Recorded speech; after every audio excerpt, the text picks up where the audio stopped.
আমরা এখন আলোকদার বাড়িতে আছি। আলোকদাকে আমাদের এই বিষ্ণুপুরের, আমাদের এই জয়কৃষ্ণপুরের এই সাইডে যারা বসবাস করেন তারা আলোকদাকে সবাই চেনেন। আলোকদার কাছে আসা তার একটি বিশেষ কারণে। আলোকদা এখন বিপদে পড়েছে, কি বিপদে সেটাও আপনাদেরকে একটু বলবো আমি। তার আগে আলোকদার কাছ থেকে শুনে নেবো যে কেন ওর বাড়িতে আমি এসেছি। আলোকদা, ভালো আছো তুমি? তোমার এত নাম শুনেছি, তুমি এত মানুষের উপকার করেছো, তুমি একজন ভালো রক্তের যোদ্ধা।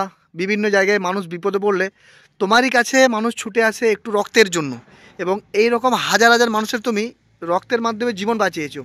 আজকে তুমি নিজেই বিপদে পড়েছো। তোমার একটি ইঞ্জিন ভ্যান ছিল, যে ভ্যানটির দ্বারা তুমি নিজের সংসার চালাতে, তোমার বাড়িতে ছোট্ট বাচ্চা আছে আর ওনারা তোমার বাবা মা। আচ্ছা আলোকদা, তোমার ওই একটা ইঞ্জিন যে ভ্যান ছিল সেই ভ্যানটা চুরি হয়ে গেছে, এবং ওই ভ্যানটার মাধ্যমেই তুমি তোমার নিজের সংসার চালাতে। তোমার বাড়িতে কে কে আছে? বাড়িতে বাবা মা, ওয়াইফ আছে, একটা বাচ্চা মেয়ে। এখন তোমার কাছে যে জন্য আমার আশা, তোমার ইঞ্জিন ভ্যান একটা নতুন করে কিনতে হবে।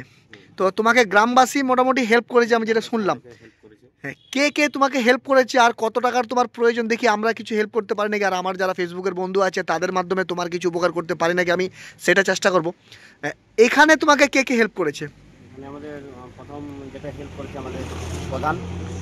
প্রধান বলতে আমাদের টুকাইদা, টুকাইদা। মানে অযোধ্যা পঞ্চায়েতের প্রধান টুকাইদা। প্রধান। আচ্ছা, কত টাকা দিয়েছে? 10,000 টাকা দিয়েছে। 10,000 টাকা দিয়েছে। বাহ। 10,000 টাকা দিয়েছেন। তাপস মালাকার ফুলের যে কাজ করেন। তাপস মালাকার কোথায় বাড়ি ওনার? আমাদের এই পাইকপাড়াতে বাড়ি। পাইকপাড়াতে বাড়ি। হ্যাঁ। বাহ। ও কত দিয়েছে? উনি 5,000 টাকা মানে এমনি এমনি দিয়েছে? এমনি। বাহ। আর দিয়েছে কেউ? হ্যাঁ, দিয়েছে আমাদের প্রদীপ ব্যানার্জি। উনি প্রদীপ ব্যানার্জি এখানেই বাড়ি? হ্যাঁ, সারের দোকান করে জয়কৃষ্ণপুরে। জয়কৃষ্ণপুরে দোকান আছে। আমাদের মালবই। তো ও দিয়েছে 4,500 টাকা এমনি দিয়েছে? এমনি। বাহ।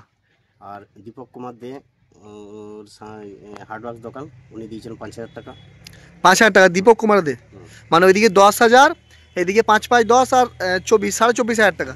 আর গ্রামবাসী তোমাকে একটু আধটু করে চাঁদা তুলে কিছু দিয়েছে আর কি, মানে যেটা যেমন সুশান্ত দে মিস্ত্রি কাজ করে, ও মানে বলি নাই কিছু, ওতেই ও 4,000 টাকা দিয়ে গেছে বাড়ি। ও রাজমিস্ত্রি কাজ করে? মিস্ত্রি কাজ করে।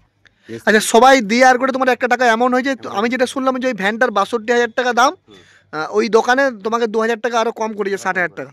তার মধ্যে তোমার অনেকটা টাকা জড় হয়েছে। এখন মোটামুটি 20 থেকে 22,000 টাকা হলে 22,000 টাকা তোমার ভ্যানটা হয়ে যাবে। হ্যাঁ। আর ওই ভ্যানেতেও তুমি অনেকই হসপিটাল নিয়ে গেছো আর কি, মানে অনেক মানুষের জীবন বাঁচিয়েছো। যদি এটা এদিকে একটু গ্রাম, অ্যাম্বুলেন্সের একটু অসুবিধা, তা তোমার ভ্যানটাতেই অনেক মানে মানুষের উপকার হয়েছে, এটাও আমি শুনেছি। এবং গ্রামের কেউ মারা গেলে এই যখনই বলে রাত 12টা একটা বললো, আমি ছুটে যাই যতই। সেটা তো আমার মানে জানাই আছে ভালোভাবে, এবং আমার ভিডিও যারা দেখছে তারাও জানে।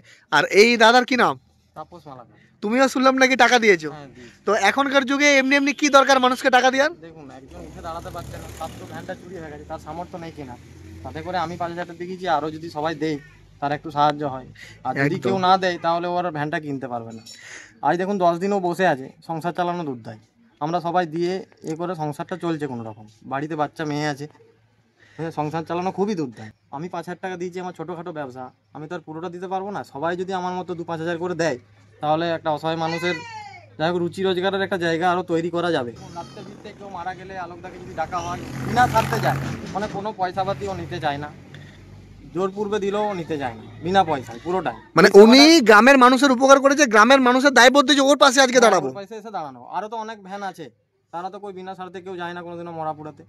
ও বিনা স্বার্থে কাঠ বোয়া থেকে আরম্ভ করে সব কিছু পুরো বিনা স্বার্থে, মানে কোনো পয়সাপাতিও নেয় না। আজকে তাই তোমরা সকলে মিলিত হয়ে ওর পাশে দাঁড়িয়েছো। সবাই মিলে আমরা এসে দাঁড়িয়েছি। দাদা তুমি চিন্তা করো না, আমি আমার তরফ থেকে হেল্প করেছি তোমাকে। তোমার ফোনপে আছে তো? আমাকে ফোনপে নাম্বারটা আমি পাঠাই পয়সাটা। আর তুমি একটু পাবলিকদেরকে বলো, মানে আমাদের যারা ফেসবুকের বন্ধু আছে। তুমি কাঁদছো কেন? আরে আলোকদা, দেখো সবাই তোমার পাশে আছে, বন্ধু পাশে আছে, আমরা আছি। সেই গরিব মানুষের ঘরে বীরের লড়াই বলো না, মানে সেরকম আর কি হয়ে গেছে। তুমি বলো আমাকে তোমার ফোনপে নাম্বারটা বলো, যারা ভিডিওটা দেখছে তারা 2 টাকা 1 টাকা করেও পাঠালে তোমার 20-22 হাজার টাকা আমি আশা করছি একদিনের মধ্যে চলে আসবে, এবং তুমি ভ্যানটা নতুন কিনে আবার বাড়িতে নিয়ে আসতে পারো। তখন আবার আমি ভিডিওর মাধ্যমে দেখাবো যে তোমাদের সাহায্যতেই আলাদা নতুন আবার একটা ভ্যান পেয়েছে। ফোনপে নাম্বার আছে তোমার? আমি কিসে টাকাটা পাঠাবো? ফোনপে নাম্বার বলো, নাম্বারটা বলো। নাম্বারটা হলো 7600526583, 7600526583। আচ্ছা, তোমার স্ক্যানার আছে তো? স্ক্যানারটা একটু আমি ভিডিওর মধ্যেও দিলাম। আপনারা যারা ভিডিওটা দেখছেন প্রত্যেকে রিকোয়েস্ট করবো আলোদার পাশে একটু দাঁড়ান। যে মানুষটা সমাজের জন্য এত কিছু করে, আমাদের সবাইকারই প্রয়োজন তার জন্য একটু কিছু করা। 1 টাকা 2 টাকা করে আপনারা যদি দেন এই মানুষটাকে, তাহলে আমাদের কমে যাবে না। কিন্তু এই মানুষটার একটা সুরাহা, বাড়িতে একটা ছোট্ট বাচ্চা আছে, বাবা মা আছে, বউ আছে, তো তাদেরও সংসার চালাতে হবে। এই যে দাদা পাড়া থেকে এসছে, কী দরকার ছিল ওনার আসার, কিন্তু উনি জানে যে আলোক দা একটা ভালো ছিল, ওর পাশে দাঁড়াতে হবে, তাই 5,000 টাকা উনি ডোনেট করলেন। বাবা আপনি কাঁদছেন কেন এত? আমরা আছি তো সবাই, আমরা আছি তো বাবা। যার যেরকম সামর্থ্য, 1 টাকা 2 টাকার, কেউ যদি পয়সা নাও দিতে পারেন, তাহলে আলোকদাকে অন্তত বাড়িতে এসে একটু সান্ত্বনা দেন বা ওর পাশে দাঁড়ান, আর পারলে আপনারা একটু ভিডিওটা শেয়ার করেন।